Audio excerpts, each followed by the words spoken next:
Bismillahirrahmanirrahim. Assalamualaikum warahmatullahi wabarakatuh. Hai sahabat soleh dan soleh semua yang ada di rumah. Bertemu kembali bersama Bu Gali pada sentra persiapan di minggu yang keempat. Nah teman-teman, bagaimana kabarnya hari ini? Semoga teman-teman di rumah senantiasa selalu dalam keadaan yang sehat walafiat. Lalu teman-teman di rumah juga senantiasa diberikan kemudahan saat menjalankan dan melaksanakan aktivitasnya yang ada di rumah. Amin ya rabbal alamin.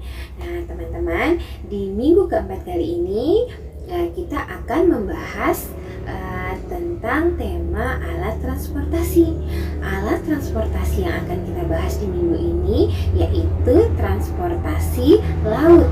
Nah, kita akan membahas tentang kapal, yaitu kapal feri. Tentunya teman-teman di rumah tidak asing dan pasti sudah tahu ya, kapal feri itu yang seperti apa. Nah, supaya teman-teman semakin tahu, yuk kita saksikan video ini sampai akhir ya. Baik teman-teman semuanya, sudah siap ya? Nah, saat kita hendak melakukan kegiatan belajar, seperti biasanya kita membaca doa terlebih dahulu. Kalau begitu, yuk sama-sama kita membaca doa sebelum belajar. Tangannya boleh diangkat dan kita berdoa bersama. Doa sebelum belajar. Bismillahirrahmanirrahim. Raditu billahi robba wa bil islami dina wa bi muhammadin nabiyya wa rasula Rabbi zidni ilma warzuqni fahma. Amin. Nah, ketika kita sudah membaca doa, semoga ilmu yang kita terima hari ini bermanfaat untuk kita semua. Amin ya rabbal alamin. Baiklah sahabat semuanya, kali ini kita langsung saja akan membahas kendaraan laut yang satu ini. Nah teman-teman mungkin sudah sering menaiki kendaraan yang satu ini. Nah untuk apa? Digunakan saat kita misalnya hendak bepergian, misalnya kalau di daerah kita ingin menyeberangi kota, namanya kota Balikpapan. Nah menggunakan kendaraan laut yang satu ini. Nah kendaraannya bisa menampung jumlah penumpang dengan lebih banyak, lalu bisa memuat kendaraan juga mobil maupun mobil-mobil besar selain mobil pribadi.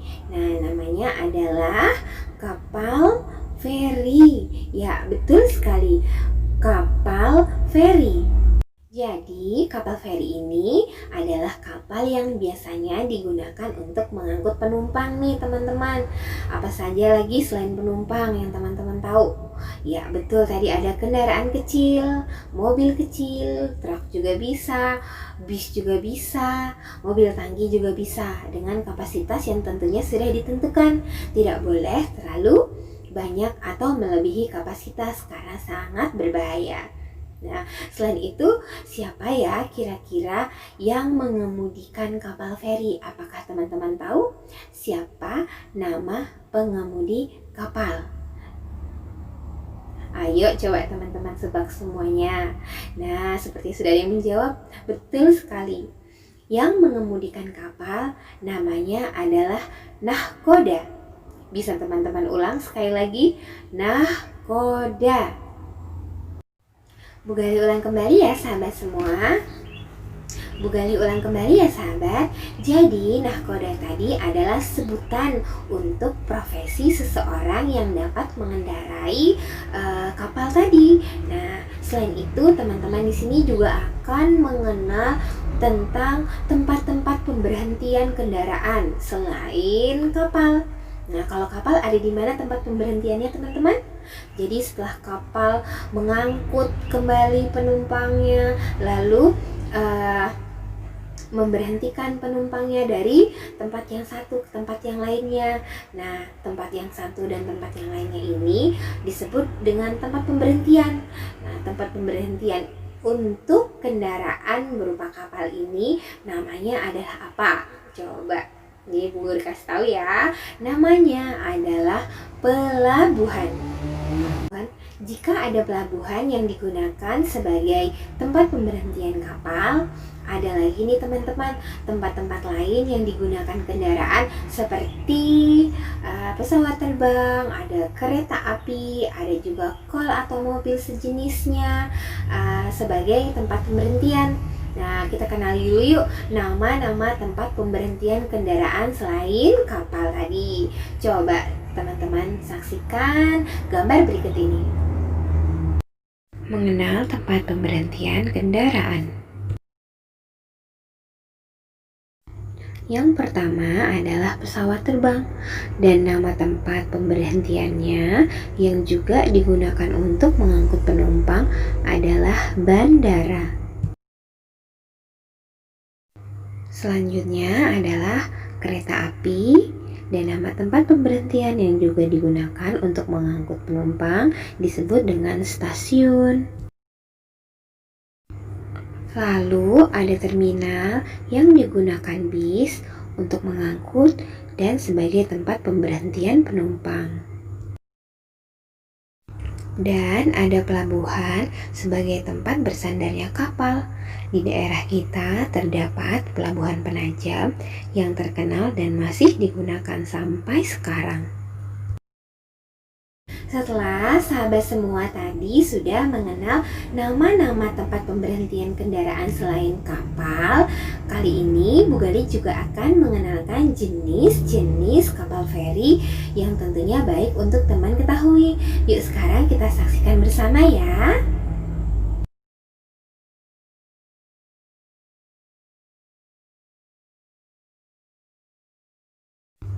Yang pertama adalah kapal bantalan udara. Mengapa disebut kapal bantalan udara atau hovercraft atau kapal melayang? Karena kendaraan ini berjalan di atas bantalan udara yang berbentuk ban atau pelampung yang berada di atas kapal. Ada ferry ro-ro, yaitu roll on, roll off, di mana pada bagian pintu dioperasikan ditarik agar dapat terbuka dan tertutup. Kapal ini digunakan tidak hanya mengangkut penumpang, namun dapat digunakan untuk mengangkut kendaraan sekaligus. Jenis lain ada kapal feri hidrofoil yang memiliki bentuk kapal yang cukup unik. Hal ini dikarenakan kapal feri jenis hidrofoil ini tampak memiliki kaki. Selain itu juga jenis kapal feri hidrofoil ini memiliki draft kedalaman yang pendek sehingga menyebabkan kapal feri hidrofoil ini terlihat seperti melayang di atas air saat sedang berlayar. Ada juga kapal feri katamaran yang memiliki porsi tubuh yang lebih besar ketimbang feri jenis hidrofoil. Selain lebih besar, kapal feri ini juga mampu mengangkut tidak hanya penumpang, melainkan juga kendaraan dan dapat melaju dengan kecepatan tinggi berkat water jet.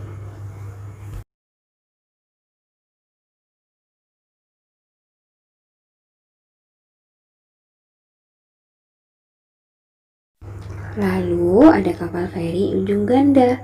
Kapal ini memiliki bagian depan dan belakang yang dapat ditukar sehingga kapal feri jenis yang satu ini dapat berlayar bolak-balik tanpa harus memutar terlebih dahulu.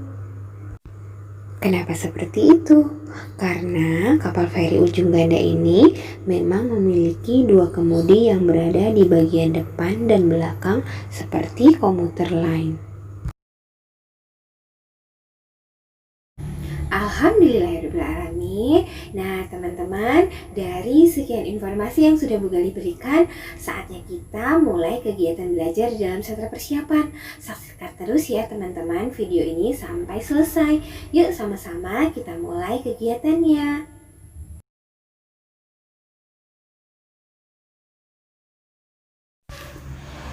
Sahabat soleha di rumah, kali ini kita akan menggabungkan bagian-bagian kapal yang mempunyai bentuk geometri. Untuk alat dan bahan yang sahabat butuhkan adalah gunting dan lem untuk menempel. Sahabat bisa melihat terdapat beberapa bentuk geometri yang nantinya akan menyerupai bentuk sebuah kapal. Kira-kira ada bentuk geometri apa saja ya? Yuk, mari kita sebutkan. Agar menjadi sebuah kapal, kita memerlukan beberapa bentuk geometri. Antara lain adalah lingkaran, persegi panjang, dan bentuk trapesium. Dan bentuk trapesium kali ini ada berbagai macam. Ada trapesium sama kaki, trapesium siku-siku, dan trapesium sembarang. Nah, sekarang sahabat di rumah dapat menggunakan bentuk geometri untuk membuat sebuah bentuk kapal. Selamat mencoba ya, dan tidak lupa sahabat dapat menuliskan kata kapal pada lembar kegiatan yang telah tersedia. Semangat ya sahabat untuk dapat menyelesaikannya. Sampai di sini dulu ya teman-teman, akhirnya pembelajaran sampai di sini. Nah, sampai di sini. Nah, sampai di sini dulu. Nah, sampai di sini dulu perjumpaan kita di minggu ini. Sampai bertemu di minggu yang kelima ya, teman-teman. Jangan sedih dong, tetap semangat, rajin berlatih, tetap tekun saat mengerjakan segala sesuatunya. Jangan lupa selalu bersemangat saat melaksanakan tugas atau kegiatan yang ada dan Bu Guru berikan. Tidak lupa teman-teman di rumah selalu menjaga kesehatan, mencuci tangan, menjaga jarak, memakai masker, dan tidak berkerumun ya di tempat-tempat yang tidak seharusnya didatangi. Jadi tetap menjaga jarak. Oke teman-teman, Bu Gali pamit undur diri. Wassalamualaikum warahmatullahi wabarakatuh.